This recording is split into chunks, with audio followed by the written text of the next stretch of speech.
तो बच्चों कैसे हैं आप लोग। आज हम लोग देखने वाले हैं पूर्ण संख्या।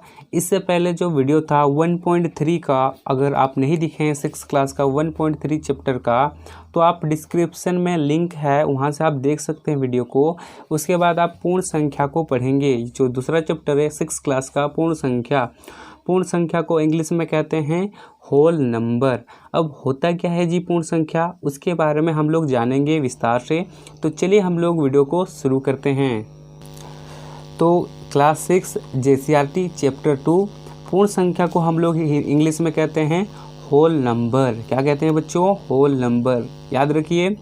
अब सबसे पहले पूर्ण संख्या को समझने से पहले हम लोग को प्राकृतिक संख्या समझना पड़ेगा। प्राकृतिक संख्या किसे कहते हैं, जिसको इंग्लिश में हम लोग क्या कहते हैं? Natural number. प्राकृतिक संख्या को क्या कहते हैं? नेचुरल नंबर, ठीक है।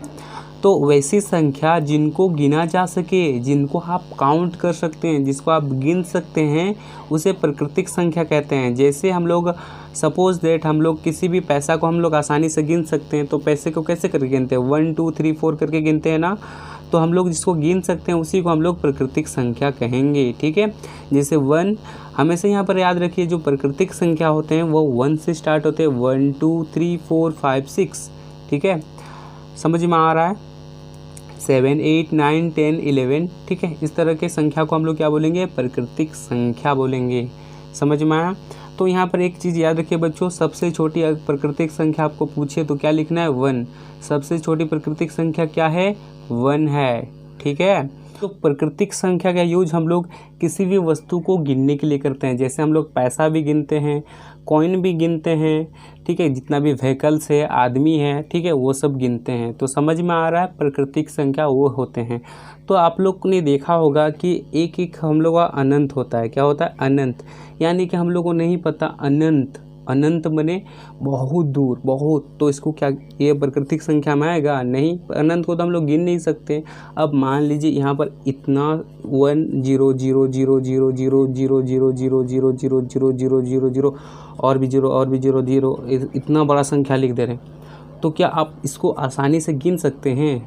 नहीं गिन सकते ना। तो इतना बड़ा संख्या को हम लोग प्राकृतिक संख्या नहीं कहेंगे। जिसको आप गिन नहीं सकते, बिल्कुल भी गिन नहीं सकते, उसको प्राकृतिक संख्या नहीं कहेंगे। जिसको आप गिन सकें, जितना आपका गिनने का क्षमता है, लिमिट है, उसी को ही हम लोग क्या कहेंगे? प्राकृतिक संख्या कहेंगे। समझ में आया? अब चलिए नेक्स्ट।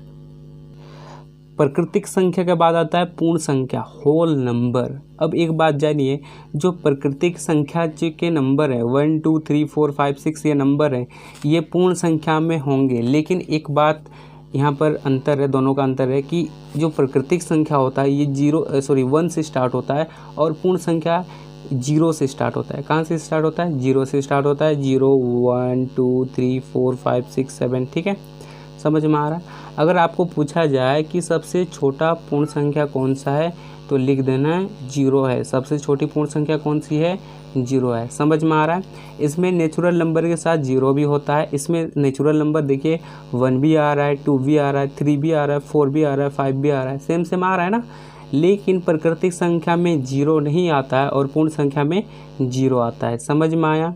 अब नेक्स्ट हम लोग का है क्रमगत संख्याएं, जिसको कंसेक्यूटिव नंबर कहते हैं, ठीक है। तो ये कंसेक्यूटिव नंबर क्या है जी? चलिए इसको हम लोग समझते हैं। तो देखिए सबसे पहले लिखा हुआ है क्रम से या लगातार आने वाली संख्या जिनके बीच कोई प्राकृतिक संख्या ना हो, क्रमिक संख्या कहलाती है। तो इसको हम लोग समझते हैं इस उदाहरण के द्वारा। बच्चों 11 से शुरू करते हुए 3 क्रमगत संख्या लिखिए, पूछा गया है। तो 11 से शुरू होगा तो 11 एक है, 12 है, 13 है। इसी तरह से अगर आपको पूछा जाए कि 5 से शुरू 3 क्रमागत संख्या लिखिए बोला, तो 5 6 7 8 लिख दीजिएगा। 17 से 17 18 19, ठीक है। तो ये हुआ हम लोग का क्रमिक यानी कि क्रमागत संख्या, कंसेक्यूटिव नंबर, यानी कि सीरियल स्टार्ट होगा, इनके बीच में परमेय संख्या नहीं आएगा, ठीक है। कोई भी परमेय संख्या यहाँ पर कोई भी प्राकृतिक संख्या नहीं आएगा। समझ में आ रहा है? 11 के बीच में क्या होगा? कोई नहीं। 11 के बाद 12 होता है, 12 के बाद 13 होता है, 13 के बाद 14 15 16 17। समझ में आ रहा है कि नहीं? 11 से शुरू बोला, अगर मान लीजिए यहाँ पर बोलता है कि 10 से शुरू बोलता है, ठीक है, मान लीजिए यहाँ पर 10 से शुरू, तो आप किसको किसको लिखते हैं, 11 को लिखते हैं, 12 को लिखते हैं और 13 को लिखते हैं। मान लीजिए 15 से शुरू बोलता है तो 16 को लिखते हैं, 17 को लिखते हैं और 18 को लिखते हैं। इस तरह से आपको 3 क्रमगत संख्या लिखना है, समझ में आ रहा है, जिसको इंग्लिश में कंसेक्यूटिव नंबर भी कहा जाता है। तो चलिए हम लोग अब आगे चलते हैं, हम लोग का नेक्स्ट टॉपिक क्या है, ठीक है। तो बच्चों नेक्स्ट टॉपिक हम लोग का क्या है, परवर्ती एवं पूर्ववर्ती, ठीक है, ये समझना बहुत ज़रूरी है ये वाला। परवर्ती का मतलब होता है सभी संख्याओं में एक जोड़ा जाता है, ठीक है। परवर्ती में क्या होता है, सभी जैसे भी संख्या होंगे उसमें क्या जोड़ना है, एक जोड़ना है, तो वह परवर्ती कहलाएगा। मान लीजिए यहाँ पर 5 है, अगर 5 को हम लोग परवर्ती लिखना है, परवर्ती बनाना है, तो क्या करेंगे, 5 का परवर्ती यानी कि 5 में क्या जोड़ देंगे, 5 + 1, ठीक है, तो ये हो जाएगा 6, तो ये हुआ परवर्ती। अगर मान लीजिए 6 का परवर्ती लिखना है तो 1 जोड़ देंगे, 7 हो जाएगा, तो 6 का परवर्ती क्या हुआ, 7 हुआ। अगर मान लीजिए यहाँ पर देखिए, यहाँ पर 7 ले रहे हैं, 7 का परवर्ती लिखना है, यहाँ 1 लिखेंगे, 1 से जोड़ देंगे तो कितना होगा, 8, तो 7 का परवर्ती कितना होगा, 8 होगा। यहाँ पर 100 लिखा हुआ है, 100 का परवर्ती आपको लिखना है, तो क्या करेंगे, 1 से जोड़ देंगे, तो यहाँ पर 101 परवर्ती हो जाएगा, समझ में आ रहा है। फिर देखिए यहाँ पर 1000 लिख दे रहे हैं, 1000 में 1000 का परवर्ती लिखने बोले तो आप क्या करेंगे, 1 से जोड़ देंगे, तो यहाँ पर हो जाएगा 1001, ये समझ में आया। अब पूर्ववर्ती सभी संख्याओं में एक घटाया जाता है, ठीक है, सभी संख्याओं में से क्या घटाना है, एक घटाना है। देखिए यहाँ पर मान लीजिए यहाँ पर हम 5 लिखते हैं, ठीक है, और इसमें से एक घटा रहे हैं, तो 5 का पूर्ववर्ती कितना होगा, 4। अब यहाँ पर 100 है, 100 का 1 से घटा रहे तो यहाँ पर 99, यानी कि 100 का पूर्ववर्ती कितना होगा, 99, यानी कि 99। अब मान लीजिए यहाँ पर 1000 लिख देते हैं, ठीक है, 1000 लिखते हैं, इसका आपको पूर्ववर्ती लिखना है, तो यहाँ पर क्या करेंगे, 1 घटा देंगे तो 999, ये इस तरह से बनेगा। तो हम जितने भी ये जो पहले आपको बताएं हैं, इसको आप स्क्रीनशॉट लेकर कॉपी में लिख लीजिए, ठीक है, ये इंपॉर्टेंट, ये बेसिक है, पूर्ण संख्या का पहले इंट्रोडक्शन है, ठीक है, उसके बाद हम लोग चैप्टर को शुरू करेंगे। तो देखिए ये वाला यहाँ तक है।